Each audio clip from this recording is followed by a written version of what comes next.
Bonjour chers amis de e-Tourisme TV, la chaîne de l'information touristique. Bienvenue encore dans votre émission Parlons Tourisme. Aujourd'hui, le doyen Père Kopa nous revient encore sur notre plateau après ces derniers moments où il avait eu un empêchement. Bonjour Père Kopa. Bonjour Abdoulaye, je suis très heureux de vous rencontrer encore une fois. Merci encore pour ce plateau, ce magnifique plateau aujourd'hui que nous échangeons aujourd'hui pour parler un peu sur l'actualité touristique parce qu'on a constaté que ces derniers jours, on a vu que le secteur touristique sénégalais est attaqué par des organes de presse internationaux comme national qui disant que il y a des impacts négatifs liés aux perturbations politiques qui ont eu lieu ces derniers moments ici au Sénégal. Donc pour cela, nous avons fait un reportage à Saly parce que leur cible était Saly. Le cible de ces deux presses-là, national comme international, était Saly. Donc on a été à Saly pour interroger des touristes, des acteurs touristiques, en même temps aussi des agences de voyage. Donc on va d'abord suivre ce reportage avant de revenir un peu sur le plateau. Voilà, c'est ça. Oui, la station balnéaire, elle est très sensible à la conjoncture. Au moindre événement, nous subissons ici les soubresauts de ces situations. Nous avons ici beaucoup de résidents étrangers, beaucoup de résidents secondaires de notables installés sur la capitale. Et puis une clientèle maintenant de plus en plus de la diaspora, de plus en plus jeunes qu'on appelle les répates. En fait, c'est un phénomène avec la conjoncture internationale et notamment en France avec les gilets jaunes, les mouvements sociaux, la raréfaction de l'emploi font que beaucoup de gens de plus en plus jeunes reviennent dans leur pays d'origine. On a entendu parler de ces événements à l'étranger. Quelque part, si on voit le côté positif, ça fait parler du pays. C'est une campagne publicitaire quelque part. À nous d'agir auprès des tours opérateurs et faire comprendre que tout pays a ses vicissitudes. Moi, ici, je viens d'aller faire un petit tour, j'ai discuté avec les gens. La première chose qui s'est produite, c'est qu'ils m'ont fait visiter leur petit coin, leur marché. Je trouvais ça super sympa. Non, très accueillant, très souriant. Voilà, je n'ai aucun effet négatif de leur part, bien au contraire. C'est ce qu'on m'avait dit en partant de la Belgique, que les Sénégalais étaient des gens accueillants, souriants, et c'est ce que je constate. On a toujours notre hospitalité, on a toujours notre teranga sénégalaise. Ce que je demande au tourisme, ce que vous entendez dans les télévisions, dans les radios, ça n'existe pas. Actuellement, la station, c'est une station où il y a la paix, il y a la sécurité, il y a tout. Vous voyez, il y a des Français qui vivent avec nous, qui sont là. Et ces Français que vous voyez, ils sont là avec nous, ça fait longtemps. Mais ils ne savent même pas qu'il y a quelque chose qui se passe dans ce pays. On a eu des retours de tout ça, mais après on se pose la question, est-ce que c'est le vrai Sénégal qui parle? C'est notre Sénégal qui parle, parce que nous qui vivons ici, bon, c'est vrai, comme dans toute vie politique d'un pays, il arrive des moments où forcément il y a des chamboulements, forcément il y a les uns et des autres qui ne sont pas d'accord. Ça arrive dans tous les pays du monde, hein. Mais forcément ça n'a rien à voir avec le tourisme, ça n'a rien à voir avec les sécurités du touriste, ça n'a rien à voir avec... jusqu'à qu'il y ait des annulations dans le secteur, moi je pense que c'était un peu abusé sur les informations. Donc, Père, je pense que vous avez suivi le reportage et je pense que vous avez votre mot à dire par rapport à par quoi vous allez introduire. Abdoulaye, je suis très content. Tout cela renferme dans un cadre qui s'appelle l'information en milieu touristique. L'information en milieu touristique, Abdoulaye. Abdoulaye, vous savez, le devoir d'un journaliste, c'est d'informer vrai. C'est d'informer vrai, mais la responsabilité d'un citoyen, c'est aussi de ne pas nuire à sa communauté ou de ne pas porter atteinte à sa société, c'est important. Nous sommes dans un milieu extrêmement fragile. Je le dis souvent que le journaliste d'abord, c'est quelqu'un qui doit faire tout dans le cadre de son tourisme. Comment apporter ma pierre à la construction touristique, c'est important. Le tourisme est fragile. Ablaye, on a toujours dit, c'est comme du lait sur le feu. Il faut le surveiller à tout moment. Mais aujourd'hui, une petite phrase peut changer toute une destination. Ça, c'est vrai. Et une petite phrase peut apporter beaucoup d'annulations sur le plan international. Ça, c'est vrai. Les journalistes, c'est un citoyen comme nous d'abord. De ne pas se précipiter pour dire que j'ai la une. C'est moi qui ai porté la nouvelle. Mais quelle nouvelle? Tu viens dans une station. Moi, je pense qu'avant de rencontrer les pratiquants, dans la station, il y a ce qu'on appelle une direction de la SAPCO. On doit s'adresser au directeur de la SAPCO. On doit s'adresser aux responsables touristiques qui sont sur place avant d'émettre une idée. Ablaye, moi, je pense que la déontologie journaliste, c'est ça en fait compte. Parce qu'aujourd'hui, on n'a pas de chroniqueur touristique, il n'y en a pas au Sénégal. Mais il y en a en France. Mais aujourd'hui, il est grand temps que peut-être l'État fasse ce qu'on appelle un peu de retour sur les journalistes. Quand tu apportes une nouvelle dans ton journal, dans ton organe par exemple, il va falloir que passer d'abord par la station balnéaire de Saly, la direction de Saly, interroger Saly. Voilà le reportage que c'est fait sur le Saly. Est-ce qu'il est bon de le balancer ou est-ce qu'il n'est pas bon de le balancer? 90% des journalistes qui viennent dans la station, ce n'est pas des gens qui sont formés dans le tourisme. C'est quoi le tourisme? Qu'est-ce qu'un touriste? C'est quoi le remplissage d'une station balnéaire? C'est important pour un journaliste, c'est important. Parce que le tourisme, c'est un tout et tout est dans le tourisme. Il faut apprendre d'abord. Il ne faut pas se dire que tout est permis pour un journaliste. Moi, je suis dans le secteur depuis plusieurs années. Je suis sorti d'une grande formation touristique. Je suis allé vers la presse. Mais à chaque fois que j'ai envie de faire quelque chose, surtout avec e-tourisme, on se discute, Abdoulaye. On se pose la question. On vient d'un reportage, Abdoulaye, mais avant de mettre ce reportage à travers le Sénégal, on a beaucoup de consultations au niveau national, une analyse à faire. C'est important. C'est important, Abdoulaye. Non, c'est important. Moi, je pense que, Père, comme vous venez de le dire, il est temps que peut-être dans toutes les stations touristiques, qu'il y ait des bureaux d'information. C'est ça, c'est-à-dire des bureaux qui vont permettre à peut-être toute personne voulant avoir des informations, que ce soit un journaliste, que ce soit un touriste, que ce soit n'importe qui, puisse passer dans ces bureaux d'information-là pour avoir la bonne information. Parce qu'on peut venir tomber sur la première personne et lui tendre notre micro et lui demander une question, mais il va répondre par rapport à lui, ses intérêts. Justement. Peut-être quelqu'un qui ne se retrouve pas dans le secteur touristique, il va te dire directement ce qu'il ressent. Tu peux avoir aussi la chance de trouver quelqu'un qui se retrouve dans le secteur touristique, qui va te dire que tout est nickel, tout est et alors qu'il y a des couacs. Alors qu'il y a des couacs. Donc, d'où, comme vous venez de le dire, l'importance de regarder encore la manière de communication, de communiquer, c'est-à-dire ce qu'on doit dire dans ce secteur, surtout qui est très très très fragile, comme l'a dit le premier intervenant. On doit voir ce qu'on doit dire, c'est-à-dire même le journaliste qui doit diffuser des informations, il doit se poser la question, après avoir fait son reportage et faire son montage, s'il écoute l'information, ce qu'il doit se dire, c'est est-ce que cette information qui va sortir, est-ce que ce sera bénéfique pour mon pays? Au profit de mon pays d'abord. Le pays d'abord. Parce que le tout, c'est faire des informations qui vont profiter peut-être à la population ou bien à ton pays. Abdoulaye, la citoyenneté dans l'information, c'est exactement ça. Donc, nous, je salue vraiment la manière dont est organisée l'armée. C'est vrai que ce n'est pas la même chose, mais si tu vas au niveau de l'armée, ils ont créé la DIRPA, qui est, comment dirais-je, la direction de l'information et des relations publiques. C'est ça, c'est là où passent les informations. Voilà. Donc il n'y a aucune personne, aucun journaliste ne peut aller cueillir des informations comme il veut passer par la débat. Vous avez parfaitement raison. Donc c'est vrai que ce n'est pas comparable, il y a une différence entre l'armée. C'est des militaires et les civils.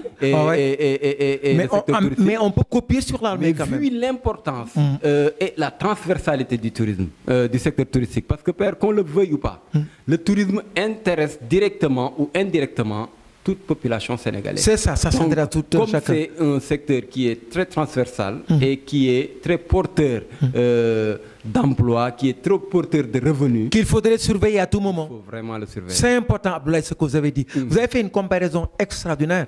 L'armée, c'est la grande muette.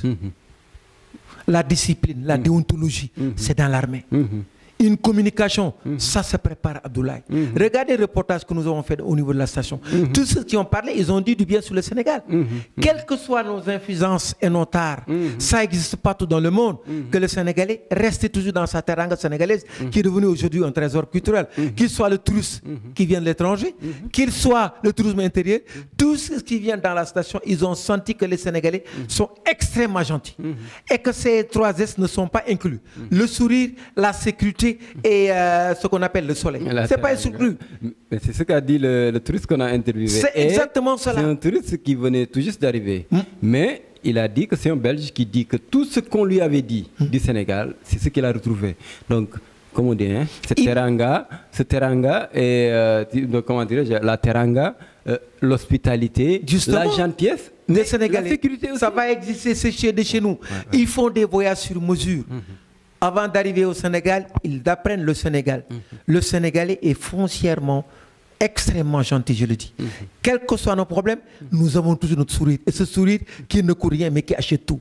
Mais Abdoulaye, si on revient dans la communication, à partir de maintenant, moi je crois qu'à partir de l'État, à partir du ministère du Tourisme, à partir de l'ASPT, il faudrait qu'on revoie cette communication au sein du tourisme sénégalais. Elle est très importante. On nous balance un journaliste qui tombe de Dakar, qui a envie de terminer son reportage, il repartait sur Dakar. Mais il a s'adressé à qui? Est-ce qu'il est allé vers les personnes appropriées pour le tourisme? C'est important ce que je dis. Il est allé vers un directeur d'un hôtel, le directeur d'une agence de voyage, je l'aurais appris. Mais un copain qui est un antiquaire qui a vite de vendre sa ceinture ou c'est un objet d'art, il ne va pas te dire réellement ce qui se passe dans ce tourisme sénégalais. Ce journaliste, il doit connaître qu'est-ce que c'est qu'une fiche de police, à quoi sert la fiche de police au sein de l'hôtel, au sein du tourisme sénégalais. Les réservations, comment se font les annulations. Mais je ne peux pas, en tant que journaliste, écrire pour dire que toutes les annulations sont annulées. Mais l'annulation des réservations, ça incombe à qui? Est-ce que nous sommes allés au fond? Est-ce que nous avons vu les directeurs de réservation au niveau des hôtels? Est-ce que nous avons rencontré les gens de voyage qui sont sur place? C'est important. Tout ça, ça regorge des préalables avant d'écrire. C'est important. Il faudrait que ce journaliste soit un journaliste de citoyenneté, un journaliste civique. Avant de balancer une information, c'est dire que je suis un Sénégalais d'abord. Je vais revenir sur un point. Mais, oui. Mais Père, des fois, on se dit, le journaliste international qui vient ici, moi, le journaliste local, peut-être, je peux dire que ça peut être quelqu'un qui ne connaît pas. Mais un journaliste international ne fait rien au hasard. C'est ça. Mais ces informations qu'il diffuse, c'est au profit de qui? Voilà. Mais il faut voir c'est au profit de qui? Mais Abdoulaye, on a des concurrents. On a des pays émetteurs qui ne veulent pas que leurs touristes, leur population effectivement sortent de leur pays. Une concurrence déloyale. Voilà. Donc c'est des gens qui sont prêts à tout pour essayer d'intimider, je dirais, ou bien de dire quelque chose qui peut décourager les touristes à venir visiter Vous avez le parfaitement Sénégal. raison. Mais si on entend, il y a un jeune Paco qui a parlé, mais qu'est-ce qu'il te dit? Il y a des touristes qui sont ici à Saly, des résidents qui sont là, qui ne savent même pas s'il y a des problèmes ou pas. C'est exactement ça. Parce que, qu'on le veuille ou pas, Saly, c'est les jeunes, les gens, c'est leur intérêt. Donc, c'est les gens qui préservent ça. Nous qui sommes ici, sur la Petite Côte, on sait qu'il peut y avoir des manifestations dans tous les secteurs. Jusqu'à la fin, sans pour autant qu'à Saly, on le sent même pas. On le sent même pas. Donc vraiment, on a la chance au niveau de la... Ablaye, vous savez, l'information est une donnée capable de déstabiliser, comme on le dit, la bonne marche d'une activité touristique. Ça, c'est important, l'information. Une petite information peut déstabiliser, balancer tout. Parce que quand une information sort qui émane du tourisme, les gens ont vraiment peur. Moi, j'ai peur. Je pense déjà à la destination du Sénégal, qui est notre destination. Je pense déjà à la saison touristique, qui est notre destination. Je pense déjà les 350 milliards ou 400 milliards qui tombent dans les caisses de l'État, parce que le tourisme est devenu aujourd'hui une industrie. Tout le monde est impliqué dans le tourisme. Le journaliste, le chauffeur de taxi, le journaliste comme nous, la marchande d'objets d'art, le tourisme et tout est dans le tourisme. Et chaque être, chaque Sénégalais qui est dans le tourisme doit apporter sa pierre. Sa pierre, c'est quoi? Comment faire pour que le tourisme marche? Et si le tourisme marche, tout marche, Abdoulaye. Et là, au sein de ça, le tourisme, la pauvreté recule. Il ne faudrait pas que les gens disent, écoutez, moi, des fois, quand je lis un article, des fois, je me dis, mais celui qui a écrit cet article, est-ce qu'il est sénégalais? Abdoulaye, vous avez très bien dit. Abdoulaye, nous avons des concurrents en Afrique. En Afrique, il y a des gens qui ne veulent pas que cette destination soit profitable au Sénégal. Parce que, Abdoulaye, nous avons ce que les autres n'ont pas. Je te l'ai dit tout à l'heure, nos 3 S là. Nous avons le sourire des Sénégalais. Kouassima, nous avons ce soleil qui brille Kouassima, nous avons la sécurité de je touche du bois. Mais les gens, il y a d'autres qui pensent, écoutez, la destination du Sénégal n'est pas une destination prisée, et pourtant notre destination est prisée. Et à chaque fois qu'on écrit quelque chose qui efface cette destination, ils sont contents, ils vont applaudir. Évitons cela, Abdoulaye. Soyons unis dans ce tourisme, parce que le tourisme, c'est un mouvement d'ensemble. C'est un mouvement d'ensemble. Tout le monde doit applaudir. Et quelle que la position sociale de l'individu, il doit penser sa pierre qu'il doit apporter pour une construction touristique, Abdoulaye. C'est important. Donc, Père, si je reviens un peu sur, il y a monsieur Diallo de l'agence de voyage que je vais citer, Delta Excursion. C'est ça. Mais comme il a dit, l'information doit être vraiment bien filtrée. Donc, très bien. On a bien besoin de filtrer l'information. Que ce soit dans le secteur touristique comme dans tous les autres secteurs. Nos journalistes.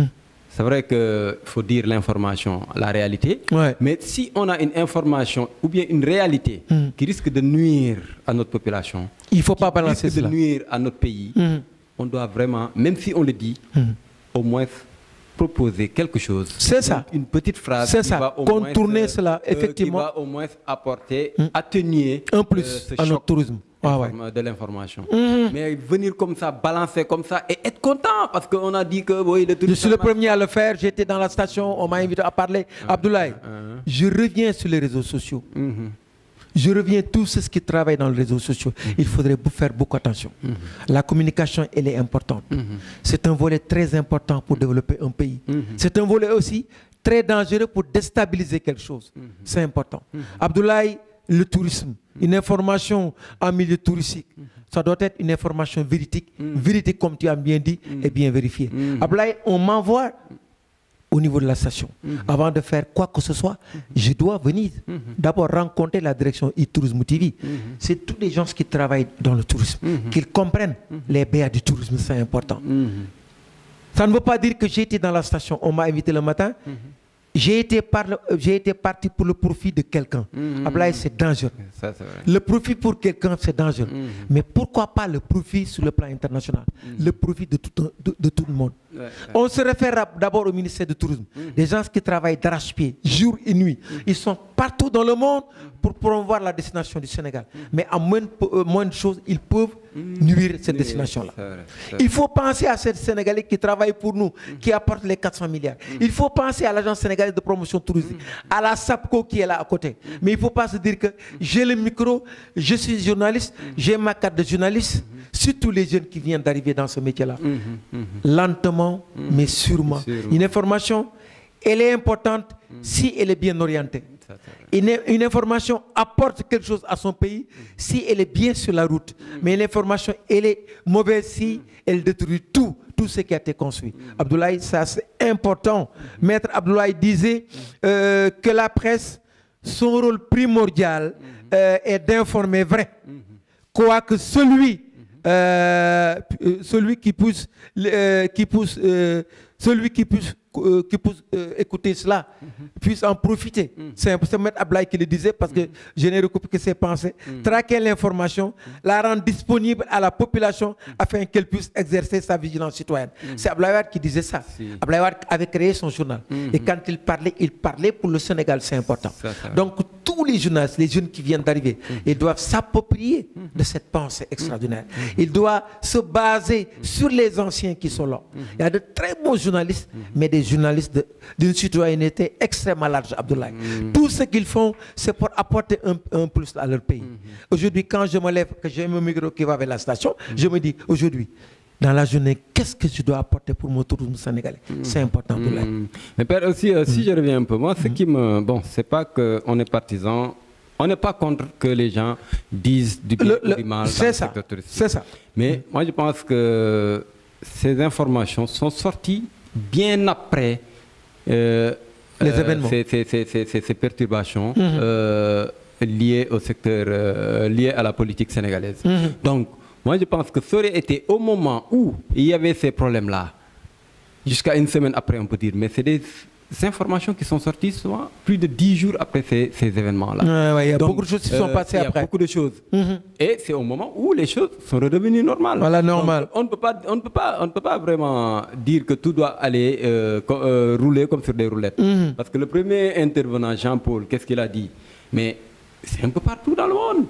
Tu vas... On va pas citer, on peut citer un peu en Europe. Nous sommes au 21e siècle, Abdoulaye. C'est partout dans le monde, partout à ces problèmes. Et chacun a ses problèmes. Mais pourquoi nous, on laisse n'importe qui venir dire tout ce qu'ils veulent de notre secteur? Et ce qui me fait le plus mal, c'est nos acteurs touristiques, certains de nos acteurs qui vont relayer ça et être très contents. À quoi ça rime? C'est là où le danger se trouve. C'est comme s'il y a des gens qui sont dans ce secteur et qui ne veulent pas que le secteur avance. Il y en a, Abdoulaye, qu'on le dise ou pas, vous avez parfaitement raison. Abdoulaye, moi je ne peux pas concevoir un journaliste étranger qui ne connaît même pas les réalités touristiques sénégalaises. C'est ce qu'on appelle l'amateurisme des pratiques touristiques sénégalaises. Ça existe. Tu tombes dans un avion, le lendemain, tu visites la station balnéaire de Saly, tu donnes le micro à n'importe qui. C'est extrêmement dangereux. Vous êtes tombé dans un pays étranger, un pays qui a ses lois et ses us et ses coutumes, un pays qui est indépendant depuis 1960, un pays qui a son ministère du tourisme, qui a son agence sénégalaise de promotion touristique. Si c'est du sérieux, adresse-toi à ces organes d'abord. On ne peut pas s'adresser d'abord à la rue. Abdoulaye, il faudrait que ça s'efface. C'est nous qui sommes les premiers à consommer les dégâts, nous Sénégalais. Moi, Abdoulaye, combien de journalistes étrangers on a reçus? Combien de journalistes étrangers qui sont venus voir, qui parlent avec nous? Moi, tout ce que je parle pour mon pays, c'est du bien parce que je suis Sénégalais, Abdoulaye. Quelle que soit ma position politique et autre, il va falloir que je me porte d'une autre manière, apporter une pierre à mon pays. Il y a des choses que la France n'aurait pas acceptées. L'Italie, l'Allemagne, le Brésil n'auraient pas accepté. Quand tu arrives, la Coupe du Monde de 1978 en Argentine, il y a eu le général Videla, c'est la junte militaire qui est en Argentine. L'Argentine a organisé sa Coupe du Monde. Et les journalistes qui allaient à l'aéroport, tu sais qu'est-ce qu'on dit aux journalistes? C'est pas tout à reporter. Ils ont commencé, les Français, à dire que à 2 pas des camps de concentration, on a construit des stades. On les a arrêtés. On a pris leur micro et tout. Ce n'est pas votre problème. S'il y a des camps de concentration à 2 pas. Parlez de la Coupe du Monde de 78 et vous repartez chez vous. C'est important, Blaise. C'est un année que je vous rencontre. Il y avait le général Videla qui était sur place, qui était président de l'Argentine en 78. Et l'Argentine a organisé sa Coupe du Monde. Les généraux, quand ils sont arrivés, beaucoup de gens ont dit, écoutez, les stades sont construits à 2 pas des camps de concentration. Nous, on n'a pas besoin de connaître les camps de concentration. On a besoin qu'ils nous fassent des reportages sur le football mondial. C'est exactement cela, Abdoulaye. Il faut être un citoyen, Abdoulaye. L'amateurisme doit disparaître, surtout sur le produit touristique. Il est fragile, c'est du lait sur le feu.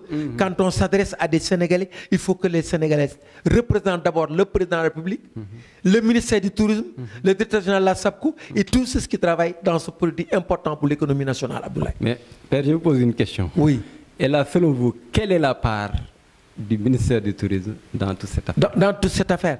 Mais le ministère du Tourisme aujourd'hui, Abdoulaye, il est grand temps que le ministère du Tourisme organise sa communication. Elle est très importante. Aujourd'hui, même au niveau de la communication, le ministère du Tourisme doit avoir son bureau. Je ne dis pas la SAPCO. Ça, c'est le bureau du ministère du Tourisme, avec sa télévision, qui ne travaille que pour ça. Et chaque homme de presse, chaque média qui se déplace doit d'abord avoir l'aval de ce bureau. Quand tu arrives, on te donne une carte. Tu circules la station et qu'en retour, tu remets ta carte au niveau du bureau. Et que le bureau auditionne ce que tu as posé. C'est important. Effacer ce qui est nuisible pour notre tourisme et dire que ça c'est bon pour faire ce tourisme. C'est exactement cela, Abdoulaye. C'est ça ce que le ministre devait faire d'abord. Le ministère du Tourisme doit avoir dans les consulats, dans les ambassades, un bureau de communication communication touristique, c'est important. Les gens qui connaissent le tourisme et qui font de la communication. Et chaque fois qu'il y a des réunions pour la destination du Sénégal, le monsieur qui est chargé des médias se déplace. Parce qu'aujourd'hui, on ne peut pas vendre la destination du Sénégal sans les ambassades. Mais les ambassades doivent avoir une communication communicative, une communication touristique.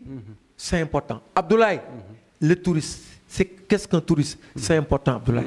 C'est quoi le tourisme? Qu'est-ce qui les motive? Pourquoi ils viennent vers nous? Qu'est-ce que c'est que la fiche de police? Comment on annule une réservation? Comment on évalue une station balnéaire? Comment on évalue une saison touristique? C'est important parce que nous travaillons dans deux saisonnalités. Mais tous ceux qui se déplacent à Abdoulaye pour faire des reportages, ils ne le font pas. C'est quoi le système all inclusive? Ils ne le connaissent pas, Abdoulaye. Parce que j'ai entendu l'autre jour, le directeur de cabinet du ministre est sorti pour dire qu'il y avait eu beaucoup plus de pas d'annulation, mais des séjours qui ont été repoussés. Donc repoussés et annulés, ne veut pas dire. Donc repoussés par rapport à des circonstances bien définies. Ils ont envie de dire largement que tout est annulé. On a mis une croix rouge sur le Sénégal. C'est extrêmement dangereux. On peut repousser parce qu'il y a des petits problèmes. On peut repousser des réservations pour une semaine, pour 2 semaines et reprendre. Quand il y a réservation, généralement, les agents de voyage ont tendance des fois à verser ce qu'on appelle des arts. A2RHES, les arts. Ça, c'est un jargon touristique, Abdoulaye. C'est quoi un art? Verser des fois sur le séjour d'Abdoulaye. Abdoulaye n'est pas arrivé encore au Sénégal. Son séjour est 3 semaines. On verse 1 semaine pour Abdoulaye. Parce qu'il y a le système all inclusive. C'est important. Il y a beaucoup de préalables que le journaliste doit savoir avant de faire un reportage sur le tourisme. Il ne faut pas se dire, je suis venu dans la station, on m'a invité à manger, je suis rentré dans un hôtel à 4 étoiles, j'ai bu, j'ai mangé et j'ai fait mon reportage. C'est extrêmement important. Il faudrait qu'on réfléchisse d'abord. Père, je pense que l'émission était... On a une émission tellement riche aujourd'hui. Merci beaucoup. Et vraiment, il y a eu des très bonnes questions. Qu'on sorte aujourd'hui pour parler de ça. C'est ça. Parce que ayant un secteur touristique tellement fragile, donc on doit veiller à ce que les gens puissent donner une bonne information. C'est ça, la bonne information dans le milieu touristique. Et que aussi nos autorités puissent vraiment surveiller ce secteur. Changer la donne, pratiquer cette activité autrement. Voilà, Abdoulaye, moi je suis un avocat du tourisme. 70 à nos jours, on ne parle que de tourisme, Abdoulaye. Ça, c'est vrai. Abdoulaye, si tout le monde connaissait réellement la portée du tourisme, l'importance du tourisme, il doit y avoir à tout moment la sensibilisation, l'information et l'éducation sur le tourisme afférent à notre économie nationale. Tout le monde doit être impliqué dans le tourisme. Abdoulaye, je vous remercie infiniment. Et cette relance soit une relance effective. C'est moi qui vous remercie. C'est vraiment gentil, Abdoulaye. Votre dernier mot, Père? Mon dernier mot, c'est remercier tout le monde. Relancer encore le tourisme, qu'il y ait la paix dans le Sénégal. Quels que soient nos problèmes, les Sénégalais ont tendance à se retrouver autour d'une table. Parce que tous les Sénégalais pensent en tant que citoyens. Apporter un plus sur la table, Abdoulaye. Quelles que soient nos divergences en politique, on va se retrouver sur la table. C'est ça le Sénégal. Merci encore, Père. Merci. Mais Père, je pense qu'on n'a pas encore de mouton de Tabaski. Abdoulaye, c'est mon seul problème. Je ne dors pas la nuit, Abdoulaye. J'aurais demandé, si j'avais le courage de le dire devant mon micro, quelle est la personne qui pourrait m'aider à acheter un mouton? Dieu est gentil, Dieu est grand. 200 000 francs, 210 000 francs. Je n'ai pas ça pour acheter un mouton, Abdoulaye. Ça, je le dis honnêtement. Mais il y a la barre. Tout revient à Dieu. Ça, c'est vrai. Merci. Père, encore un plaisir de partager l'émission avec vous. Merci. Vraiment, je me sens vraiment, je suis très content quand je suis devant toi. Vous avez le sens du partage, Abdoulaye. Vous êtes extrêmement gentil. C'est une émission très suivie. Et donc, tout ce qu'on dit, je pense que ça. Continuez à travailler, Abdoulaye, pour notre pays. Parce que nous sommes des citoyens. Je pense que les gens vont voir ça de manière positive parce que nous, notre objectif, ce n'est pas vraiment de dire que ce qu'on dit, ne doit pas notre objectif, c'est faire comment faire pour développer ce tourisme sénégalais au profit des Sénégalais. Ouais, ça c'est important. Donc, chers téléspectateurs qui nous suivez sur e-Tourisme TV, c'était tout pour votre émission Parlons Tourisme. Merci encore et à très bientôt.